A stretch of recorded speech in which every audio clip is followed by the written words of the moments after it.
Next ہمارے پاس topic ہے نماز کی کیفیت یا نماز کے فرائض۔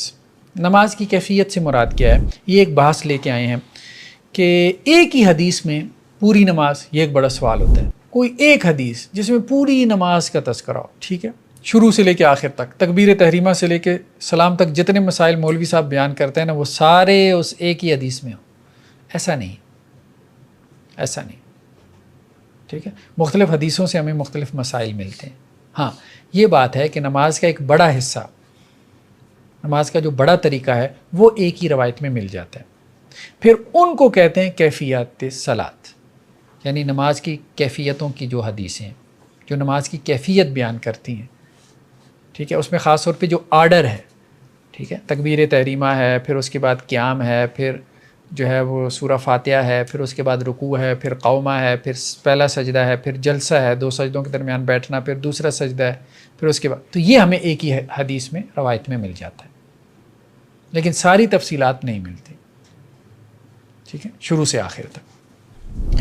ایک روایت تو وہ یہ لے کے حضرت ابو مالک اشعری سے کہ انہوں نے اپنی قوم کو جمع کیا اور کہا کہ اے اشعریین کی جماعت ہیں، جمع ہو جاؤ، اپنی عورتیں بھی لے آؤ، بچے بھی لے آؤ، میں تمہیں وہ نماز سکھاؤں گا جو اللہ کے رسول صلی اللہ علیہ وسلم ہمیں مدینہ میں پڑھاتے تھے۔ تو وہ اپنے قبیلے میں گئے، تو صحابہ اسی طرح سے کرتے تھے، آپ سلم سے سیکھ کے پھر واپس قبیلے والوں کو جا کے سکھاتے تھے۔ تو لوگ جمع ہو گئے، عورتیں بھی آ گئیں، بچے بھی آ گئے، انہوں نے وضو کیا اور انہوں نے بتایا کہ دیکھو اس طرح سے وضو کرنا ہے،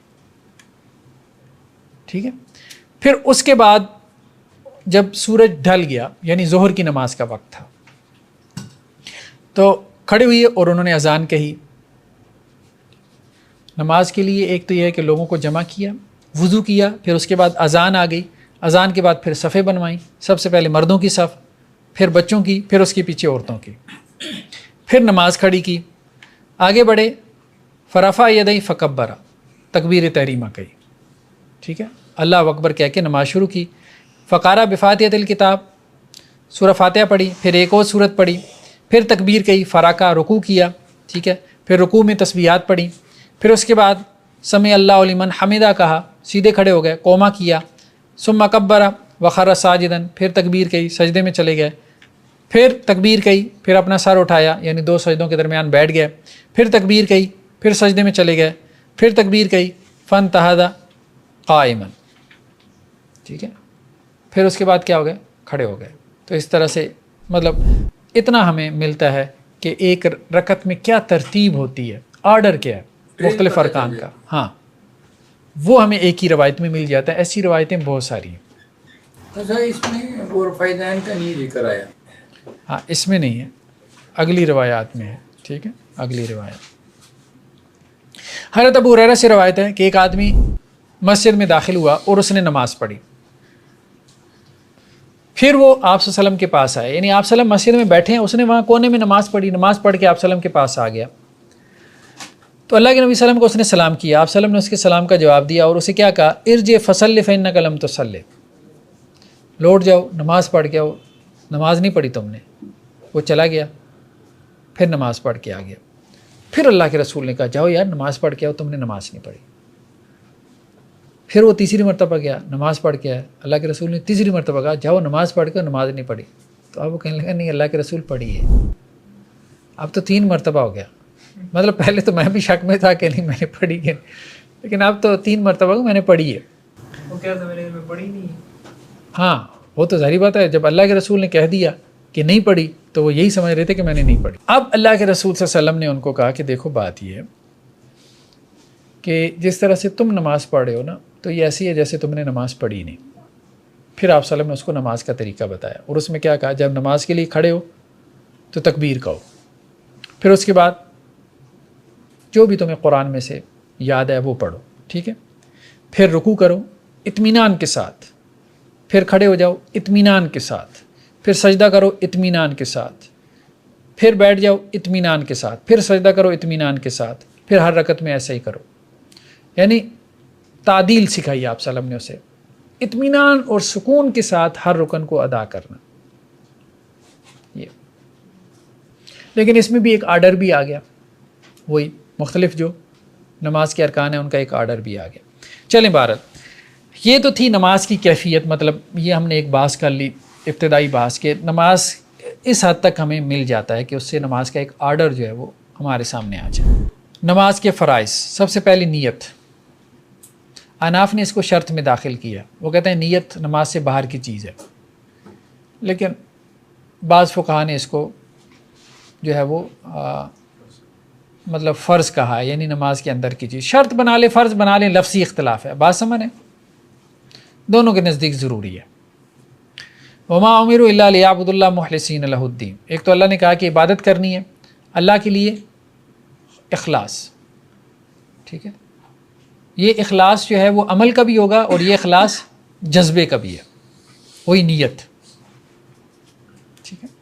انما الاعمال بالنیات، یہ روایت تو اب آپ کو یاد ہوگی، ہر عمل جو ہے وہ نیت کی بنیاد پہ ہے، تو نماز کے لیے نیت کا ہونا ضروری ہے۔ بغیر نیت کے اگر آپ اٹھک بیٹھک کریں گے تو وہ ایکسرسائز ہے، وہ مشق ہے، ٹھیک ہے، وہ نماز نہیں ہے، عبادت نہیں ہے۔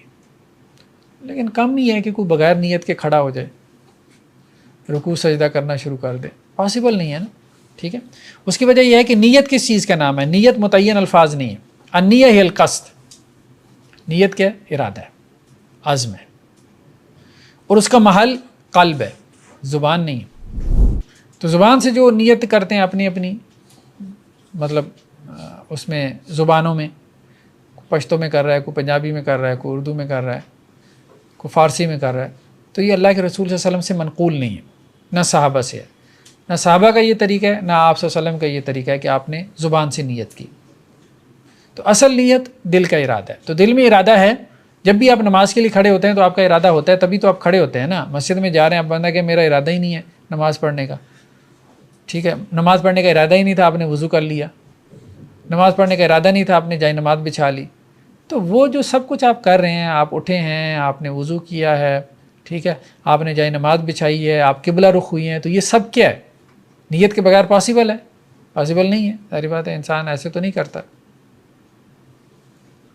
تو نیت بیسیکلی وہی ہے، دل کا ارادہ ہے، ٹھیک ہے۔ وہ بعض وقت یہ ایکسیپشن ہے جو ہم حج کی جو نیت زبان سے کرتے ہیں۔ حج کی نیت کے بارے میں آتا ہے کہ وہ زبان سے کی جاتی ہے، حج کی نیت۔ نیکسٹ کیا ہے؟ تکبیر تحریمہ۔ حضرت علی رضی اللہ عنہ کی حدیث ہے کہ آپ صلی اللہ علیہ وسلم فرمایا مفتاح الصلاۃ الطہور،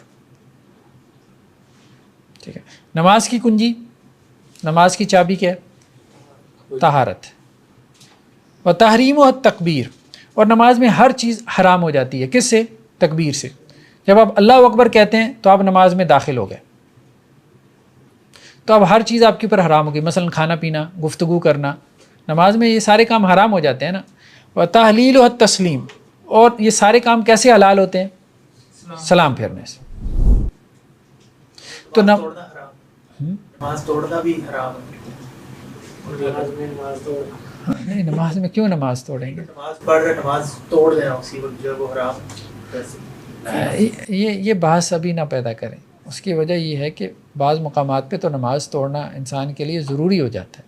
ہاں، ابھی ہم ایک اور بحث کر رہے ہیں، وہ یہ ہے کہ نماز میں جو عام طور پہ ہم کام کرتے ہیں وہ کیا ہیں؟ وہ حرام ہو جاتے ہیں، ٹھیک ہے۔ اللہ اکبر کہنے سے بات چیت حرام ہو گئی، کھانا پینا حرام ہو گیا، چلنا پھرنا حرام ہو گیا، بہت سی ریسٹرکشن عائد ہو گئی نا، کیونکہ آپ نماز پڑھ رہے ہیں۔ تو نماز کی ایک ابتدا ہے، ایک انتہا ہے، تو یہ دونوں فرض ہیں۔ تکبیر تحریمہ بھی کیا ہے؟ فرض ہے۔ کیوں؟ اگر یہ فرض نہیں ہوگی تو کیسے پتہ چلے گا کہ آپ نے نماز شروع کی ہے؟ اللہ اکبر سے آپ نماز میں داخل ہوتے ہیں، السلام علیکم ورحمۃ اللہ سے آپ نماز سے نکلتے ہیں، تو نماز کی ابتدا اور انتہا، اس کے درمیان میں نماز ہے۔ تو یہ دونوں فرائض ہیں، کیونکہ یہ تعین کرتے ہیں نماز کی ابتدا اور انتہا کا۔ اگر ابتدا فرض نہیں ہوگی تو یہی نہیں پتہ چلے گا کہ نماز شروع ہوئی کہ نہیں، انتہا فرض نہیں ہوگی، یہی نہیں پتہ چلے گا نماز ختم ہوئی کہ نہیں۔ اور تکبیر تحریمہ کے لیے جو الفاظ ہیں وہ کیا ہیں؟ اللہ اکبر، ٹھیک ہے۔ ابو حمید کی روایت ہے کہ آپ صلی اللہ علیہ وسلم جب نماز کے لیے کھڑے ہوتے تھے تو اپنے ہاتھ بلند کرتے اور کیا کہتے؟ ثم قال اللہ اکبر۔ بعض جو ہے نا فقہا نے یہ کہا ہے کہ جی اللہ کے علاوہ مطلب الرحمن بھی کہہ دیں تو کوئی حرج نہیں، لیکن نہیں، بس سنت میں نہیں ملتا، سیدھی سی بات ہے، سنت میں اللہ کا لفظ ہی ہے، ٹھیک ہے، الرحمن بھی اللہ کا نام ہے، وہ کہتے ہیں الرحمن و اکبر، الرحمن و اعظم، یہ بھی کہہ دیں تو تکبیر تحریمہ ہو جاتی ہے. بس آپ صلی اللہ علیہ وسلم سے یہی منقول ہے اللہ اکبر. اس بحث کی ضرورت نہیں تھی، مطلب کیوں پڑھے بھائی، کیوں کہہ دے یہ، بس ایک چیز سنت میں ہے، بس اس کو فالو کرے بس. ورنہ تو ہر جگہ یہ بحث شروع کر دیں گے نا، کس جگہ یہ پڑھ لیں، اس کی جگہ یہ پڑھ لیں، اس کی جگہ یہ کر لیں، اس کی جگہ وہ کر لیں. ٹھیک ہے، تو تکبیر تحریمہ. اور ویسے جو کہتے ہیں وہ کرتے بھی نہیں ہیں جن کا یہ قول ہے وہ خود بھی نہیں کرتے کہ الرحمن و اعظم. ٹھیک ہے، وہ سارے جو ہے وہ اللہ اکبر ہی کہتے ہیں. ٹھیک ہے، تو اللہ اکبر ہی کہنا چاہیے بس. جب عملاً بھی یہی ہو رہا ہے تو خواہ مخواہ اب ایک بعض لوگوں کو مسئلہ بتا کے کنفیوز کرنے کی کیا ضرورت ہے کہ جی اس کی بھی اجازت ہے. نیکسٹ کیا ہے، القیام فی الفرض. نیت دوسرا، تکبیر تحریمہ، اور تیسرا قیام. فرض میں قیام کرنا کیا ہے، فرض ہے. نوافل میں قیام فرض نہیں ہے، فرض نمازوں میں قیام فرض ہے. ٹھیک ہے، وقوموا للہ قانتین، کیا کہا گیا، اللہ کے لیے قیام کرو خشوع اور خضوع اختیار کرتے ہوئے. ٹھیک ہے، اور عمران بن حسین سے روایت ہے کہ وہ کہتے ہیں مجھے بواسیر کی بیماری تھی، پائلس کی. تو میں نے آپ صلی اللہ علیہ وسلم سے نماز کے بارے میں سوال کیا تو آپ صلی اللہ علیہ وسلم فرمایا صلی قائما، کھڑے ہو کے نماز پڑھ لو.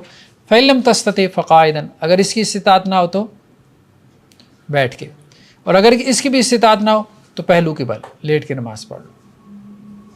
ٹھیک ہے، تو استطاعت نہیں ہے ویسے تو کھڑے ہو کے نماز پڑھنی ہے، فرض ہے، لیکن اگر استطاعت نہیں ہے تو پھر بیٹھ کے پڑھ سکتا ہے. تو مطلب کیا ہے کہ کھڑے ہو کے نماز پڑھنا ضروری ہے، فرض کھڑے ہو کے پڑھنا ضروری ہے.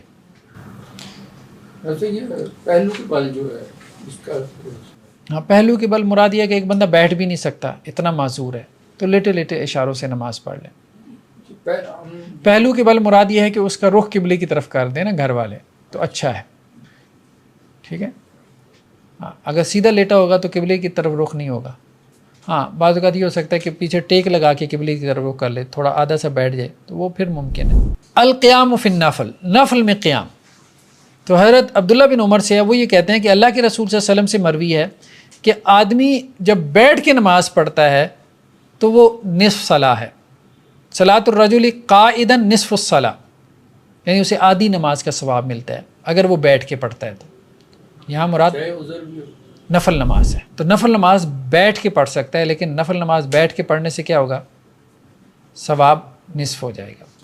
چاہے عذر بھی ہو، بغیر عذر کے بھی، بغیر عذر کی بھی نفل نماز بیٹھ کے پڑھ سکتے ہیں. عذر کے ساتھ تو فرض بھی بیٹھ کے پڑھ سکتے ہیں نا، وہ تو اوپر حدیث آ گئی کھڑے ہو کے پڑھو، نہیں تو بیٹھ کے پڑھ لو. نہیں، عذر کے ساتھ ثواب پورا ہوگا. ٹھیک ہے، عذر کے ساتھ ثواب پورا ہوگا، کیونکہ یہ روایت ہے حضرت ابو موسیٰ اشعری سے کہ آپ صلی اللہ علیہ وسلم فرمایا کہ جب بندہ بیمار ہو جاتا ہے یا سفر میں ہوتا ہے، ٹھیک ہے، تو اللہ تعالیٰ اسے صحت والی حالت کا اجر دیتے ہیں یا مقیم والی حالت کا اجر دیتے ہیں، سفر میں بھی بیماری میں بھی. تو تیسری چیز کیا تھی، قیام. چوتھی چیز کیا ہے، سورہ فاتحہ. سورہ فاتحہ پڑھنا کیا ہے، ہر رکعت میں فرض ہے، لازم ہے. ٹھیک ہے، احناف کہتے ہیں واجب ہے، باقی فقہا کیا کہتے ہیں، فرض ہے. اچھا، احناف کے یہاں تقسیم ہے فرض اور واجب کی، باقی فقہا کے یہاں نہیں ہے. ان کے یہاں فرض اور واجب دونوں ایک ہی معنی میں ہے. باقی جو فقہا ہیں وہ فرض واجب کی تقسیم نہیں کرتے، وہ کہتے ہیں فرض واجب ہے، واجب فرض ہے، بس. ٹھیک ہے، جیسے یہ ہمارے جو مختلف مقاصد کے لوگ ہیں ان میں بڑا اختلاف ہے سورۃ فاتحہ کا. ہاں سورہ فاتحہ کا اختلاف ہے. تو امام شافعی یہ کہتے ہیں کہ سورہ فاتحہ کا پڑھنا کیا ہے، بلکہ امام شافعی کیا، امام مالک، امام احمد، تینوں کے نزدیک کیا فرض ہے. ابھی ہم منفرد کی بات کر رہے ہیں، اکیلا نماز پڑھ رہے ہیں اس کی بات کر رہے ہیں، مقتدی کی بات آگے چل کے کرتے ہیں. اور احناف کے نزدیک اکیلے کے لیے کیا ہے، واجب ہے. تو احناف یہ کہتے ہیں کہ واجب کا کرنا ضروری ہے، لیکن اگر رہ جائے تو سجدہ سہو کرے گا. واجب اگر رہ جائے تو سجدہ سہو کرے گا اور اس کی نماز ہو جائے گی. اور اگر فرض رہ جائے تو نماز نہیں ہوگی. باقی کہتے ہیں کہ فرض اور واجب دونوں میں سے کوئی رہ جائے نماز نہیں ہوگی. تو حضرت عبادہ بن صامت سے روایت ہے کہ آپ صلی اللہ علیہ وسلم فرمایا اس کی کوئی نماز نہیں جس نے سورہ فاتحہ نہیں پڑھی، لا صلاۃ لمن لم یقرأ بفاتحۃ الکتاب. ٹھیک ہے. حضرت ابو ہریرہ سے روایت ہے کہ جس نے نماز پڑھی اور اس میں اس نے القرآن نہیں پڑھی یعنی سورہ فاتحہ تو اس کی نماز انکمپلیٹ ہے, نامکمل ہے. ایک اور روایت ہے کہ آپ صلی اللہ علیہ وسلم فرمایا کہ جس نماز کے اندر سورہ فاتحہ نہ ہو تو وہ نماز کافی نہیں ہے.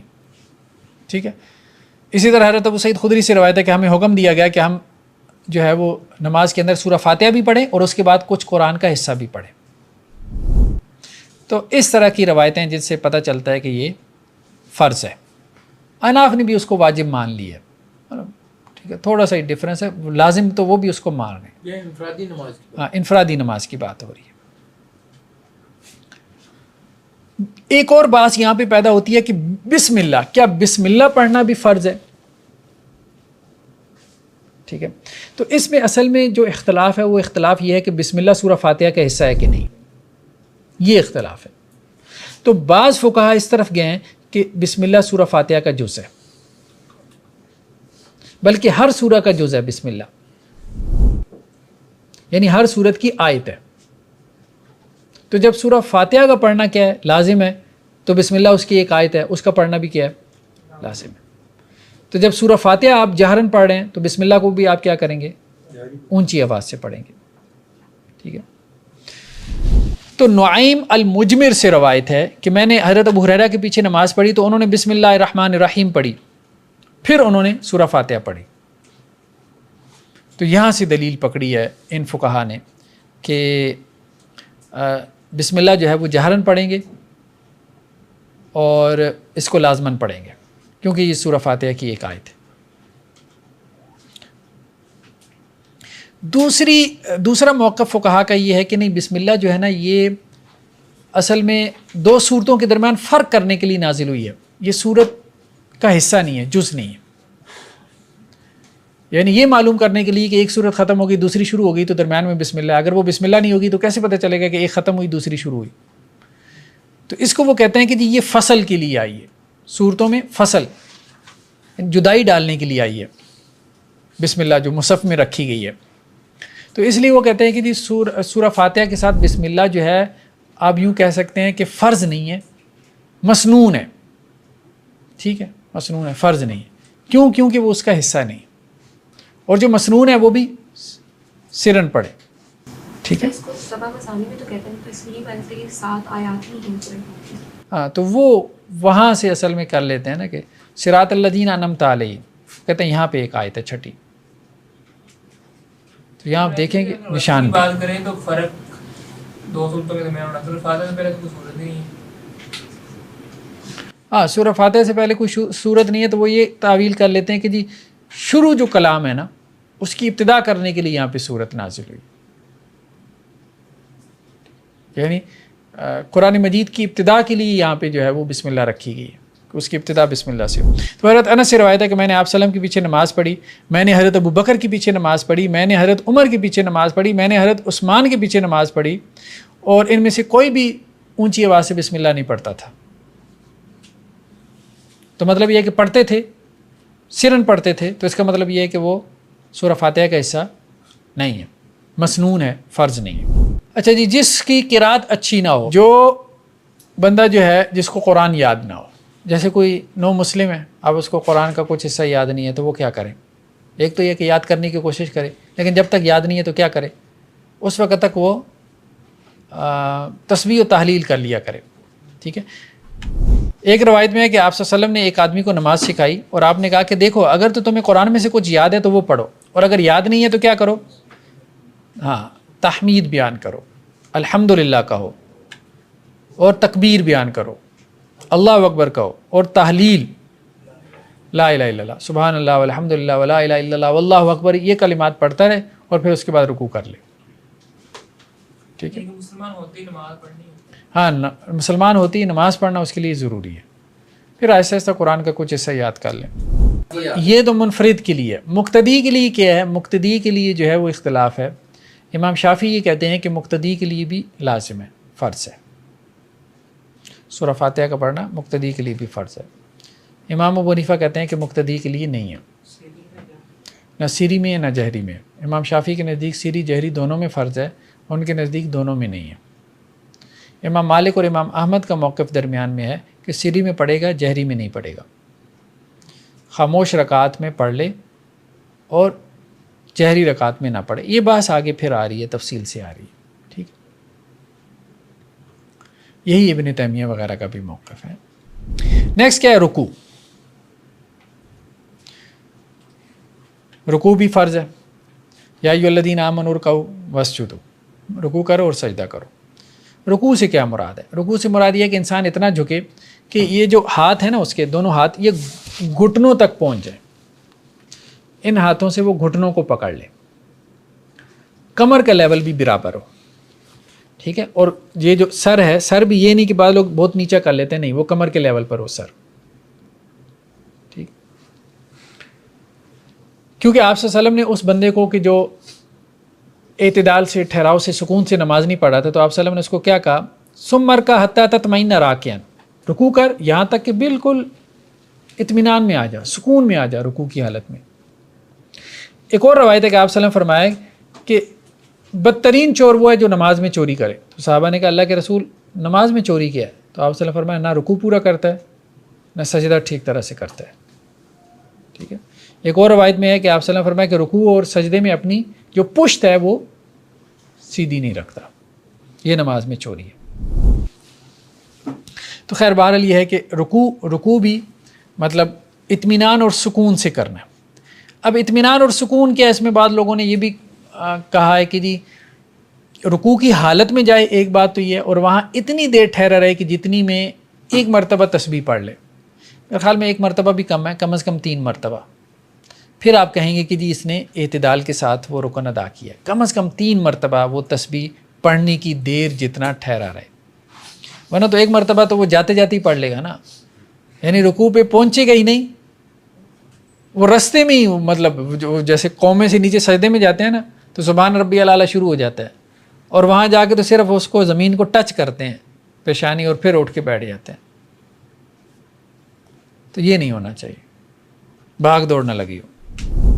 حذیفہ سے ہے کہ انہوں نے ایک شخص کو دیکھا جو رکوع سجدہ صحیح طرح سے نہیں کر رہا تھا، تو انہوں نے کہا کہ دیکھو تم نے نماز نہیں پڑھی، اور اگر اس طریقے پہ تو مر گیا تو رسول اللہ صلی اللہ علیہ وسلم کے طریقے پہ تو نہیں مرے گا. نیکسٹ کیا ہے؟ قومہ، یعنی رکوع سے کھڑے ہو جانا. اس کو قومہ کہتے ہیں. ہاں ظاہری بات ہے، آپ صلی اللہ علیہ وسلم نے بھی کہا کہ نماز نہیں ہوتی اعتدال کے ساتھ، اگر نماز نہیں، سکون اور ٹھہراؤ کے ساتھ نہیں.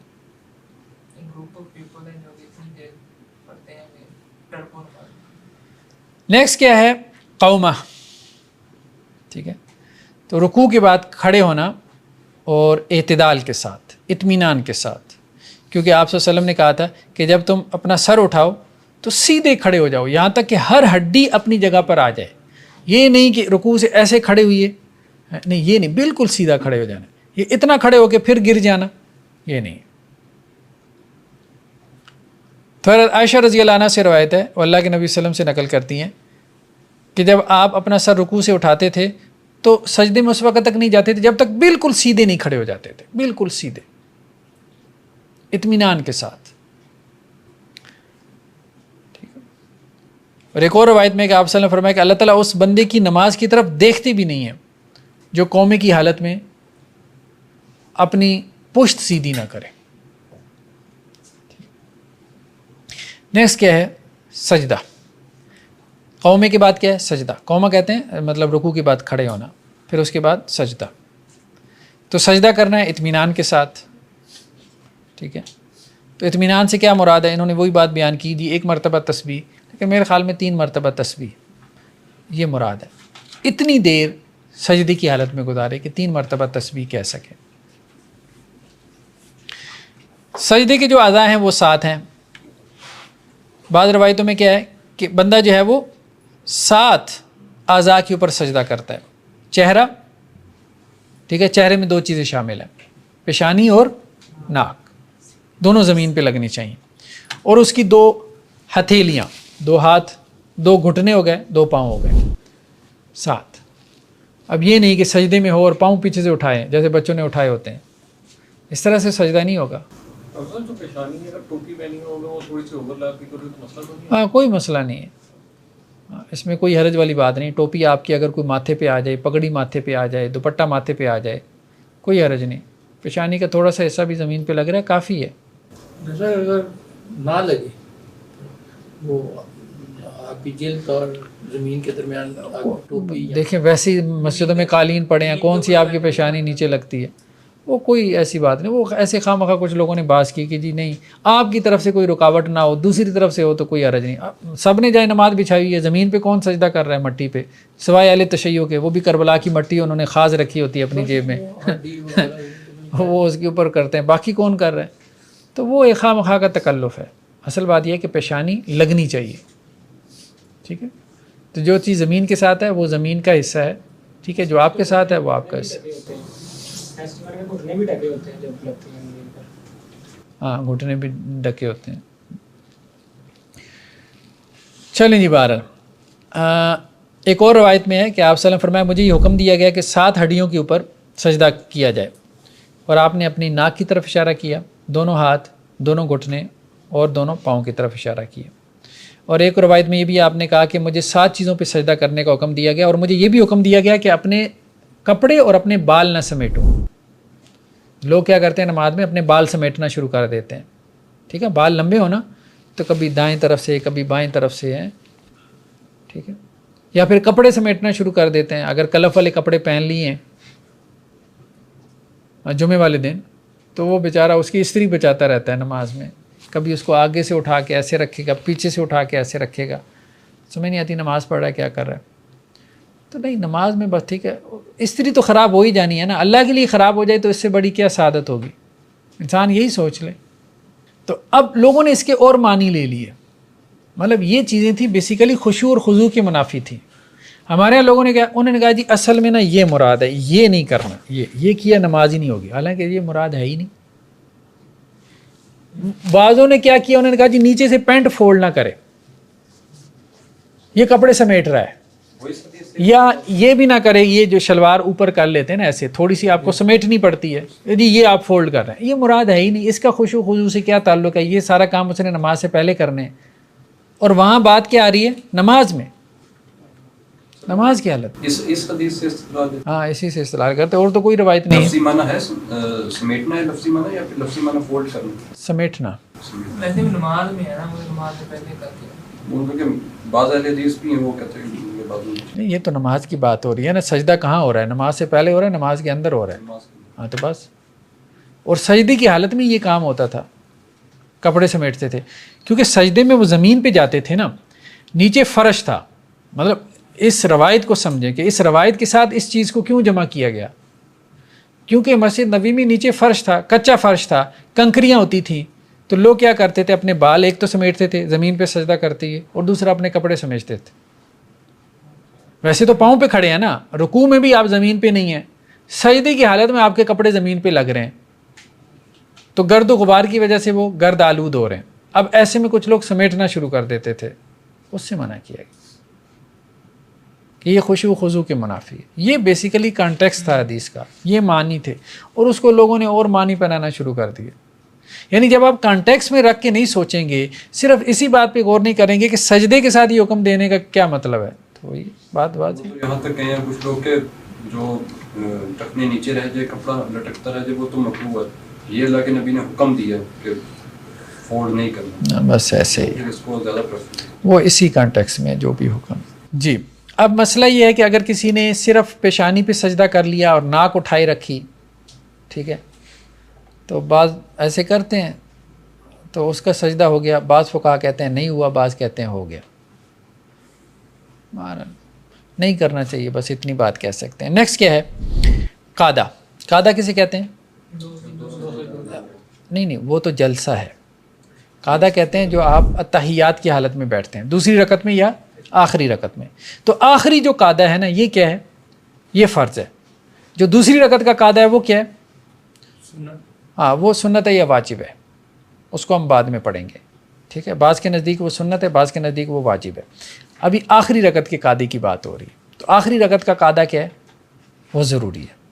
ٹھیک ہے, بیٹھے گئی نہیں تو سلام کیسے پھیرے گا آخری رکعت میں ٹھیک ہے. اور اس میں جو تشہد پڑھنا ہے, کیا وہ بھی ضروری ہے؟ بعض نے کہا کہ وہ واجب ہے, بعض نے کہا وہ فرض ہے, لیکن وہ بھی فرض کے درجے میں آ جاتا ہے. تو آپ صلی اللہ علیہ وسلم نے وہی جو بندہ نماز میں خطا کر رہا تھا، آپ صلی اللہ علیہ وسلم نے اس کو کیا کہا تھا کہ جب تم اپنا سر سجدے سے اٹھاؤ تو پھر تشہد کی حالت میں بیٹھو، تو تبھی تمہاری نماز مکمل ہوگی. ٹھیک ہے. اور حضرت عبداللہ بن عباس سے روایت ہے کہ جب تک ہمارے اوپر تشہد فرض نہیں ہوا تھا، جب تک ہم پر تشہد فرض، یہ باقاعدہ الفاظ ہیں، تو اس کا مطلب یہ ہے کہ تشہد فرض بعد میں ہوا ہے، پہلے نہیں تھا. تو جب تک فرض نہیں ہوا تھا تو کیا ہم کیسے ہم پڑھتے تھے؟ السلام علی اللہ، اللہ پہ سلام ہو، اللہ کے بندوں کی طرف سے اللہ پہ سلام ہو، السلام علی جبریل، السلام علی میکائیل.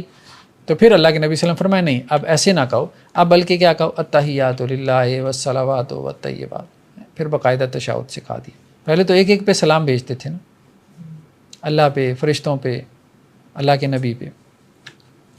تو تشہد کے جو الفاظ مروی ہیں یہ 3 طرح کے ہیں، ایک حضرت عبداللہ بن مسعود سے، ایک حضرت عبداللہ بن عباس سے، اور ایک حضرت عمر سے. حضرت عبداللہ بن مسعود والا یہ سب سے اتھینٹک ہے، جو اناف نے لے لیا. ٹھیک ہے. اور حضرت عبداللہ بن عباس والا وہ امام شافعی نے لے لیا، وہ دوسرے نمبر پر ہے. اور حضرت عمر بن خطاب والا امام مالک نے لے لیا. دونوں کے الفاظ میں تھوڑا سا فرق ہے، تینوں ہی صحیح روایتوں سے ثابت ہیں.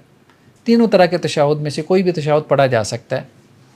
تو حضرت عبداللہ بن مسعود کے تشہد میں کیا ہے؟ یہ وہی ہے جو ہم پڑھتے ہیں، التحیات للہ والصلوات والطیبات، کہ تمام عبادتیں، تمام پاکیزہ کلمات، ٹھیک ہے، زبانی عبادتیں ہوں، قولی ہوں، مالی ہوں، ہر طرح کی، ٹھیک ہے، وہ سب اللہ کے لیے. السلام علیکہ ایھا النبی ورحمۃ اللہ، اے نبی آپ کے اوپر اللہ کی سلامتی ہو اور اللہ کی رحمت ہو، اللہ کی برکات ہوں. السلام علینا، ہم پہ بھی ہو، وعلی عباد اللہ الصالحین، اور اللہ کے نیک بندوں پہ بھی سلامتی ہو. اور ساتھ میں روایت میں کیا ہے کہ جب تم یہ کہتے ہو تو زمین اور آسمان میں کوئی بھی نیک آدمی ہے، سب کو تمہاری دعا پہنچتی ہے، سب کو تمہاری دعا پہنچتی ہے. یعنی یہ سلامتی کی دعا عباد اللہ صالحین پہ بھیج رہے ہیں نا، تو جو بھی صالح ہے اس کو یہ دعا پہنچ رہی ہے. پھر کیا کہنا ہے؟ اشہد ان لا الہ الا اللہ واشہد ان محمدا عبدہ ورسولہ. تو یہ تو حضرت عبداللہ بن مسعود کا تشہد ہے جو ہم پڑھتے ہیں. ٹھیک ہے. امام ترمذی نے کہا کہ سب سے صحیح ترین تشہد یہی ہے. دوسرا عبداللہ بن عباس کا ہے. عبداللہ بن عباس یہ کہتے ہیں کہ اللہ کے رسول صلی اللہ علیہ وسلم ہمیں ایسے تشہد سکھاتے تھے جیسے قرآن کی کوئی آیت، اور اس میں کیا الفاظ تھے؟ التحیات المبارکات، بابرکت کلمات کہہ لیں. ٹھیک ہے. الصلوات الطیبات، پاکیزہ نمازیں، پاکیزہ عبادتیں سب اللہ کے لیے. آگے وہی السلام علیکہ ایھا النبی ورحمۃ اللہ وبرکاتہ، السلام علینا وعلی عباد اللہ الصالحین، اشہد ان لا الہ الا اللہ واشہد ان محمدا عبدہ ورسولہ. تو امام شافعی کہتے ہیں کہ مجھے سب سے زیادہ محبوب تشہد یہ والا ہے، عبداللہ بن عباس کا. ایک اور تیسرا حضرت عمر بن خطاب سے، امام مالک اس کو لے کے آئے اپنی کتاب موطا میں، کہ حضرت عمر بن خطاب نے ممبر پہ کھڑے ہو کے لوگوں کو کہا کہ میں تمہیں تشہد سکھاتا ہوں. ٹھیک ہے. تو اس میں انہوں نے کیا کہا؟ التحیات للہ، الزاکیات للہ، الطیبات والصلوات للہ. تھوڑا سا کلمات کا ڈفرنس ہے، باقی آگے ہوئی السلام علیکہ ایھا النبی ورحمۃ اللہ وبرکاتہ، السلام علینا وعلی عباد اللہ الصالحین، اشہد ان لا الہ الا اللہ واشہد ان محمدا عبدہ ورسولہ. تو تمام تشہد صحیح روایتوں سے ثابت ہے. تو قعدہ اور تشہد یہ فرض ہو گیا. پھر اس کے بعد سلام ہے.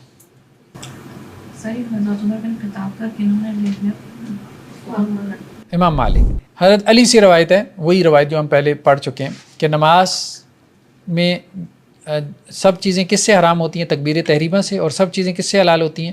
سلام سے. تو سلام جو ہے یہ فرض ہے. سلام کے ذریعے سے آپ نماز سے نکلیں گے. ٹھیک ہے. سلام کے بغیر نہیں.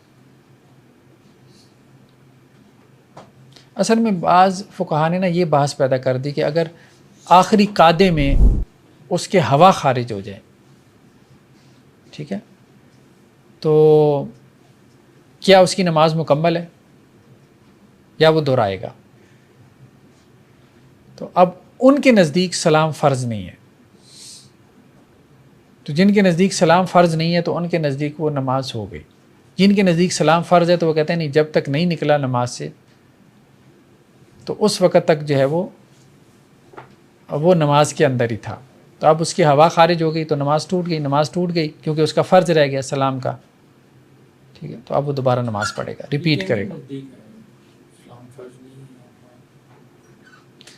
اناف کے نزدیک سلام فرض نہیں ہے، اناف کے نزدیک، ٹھیک۔ تو حضرت عامر بن سعد وہ اپنے والد سے روایت کرتے ہیں کہ میں اللہ کے نبی صلی اللہ علیہ وسلم کو دیکھ رہا تھا کہ آپ اپنے دائیں بھی سلام پھیر رہے تھے، بائیں بھی، یہاں تک کہ آپ کے جو یہ خدین ہیں، جو آپ کے گال ہیں، اس کی سفیدی مجھے نظر آ رہی تھی۔ یعنی جب سلام پھیرنا ہے تو دائیں طرف یعنی اتنا جتنا یہ کندھا ہے، ٹھیک ہے، اور بائیں طرف ایسے جیسے، یہ نہیں پیچھے وہ پوری 4 صفوں کو دیکھ لیں کون آیا کوئی نہیں آیا، ٹھیک۔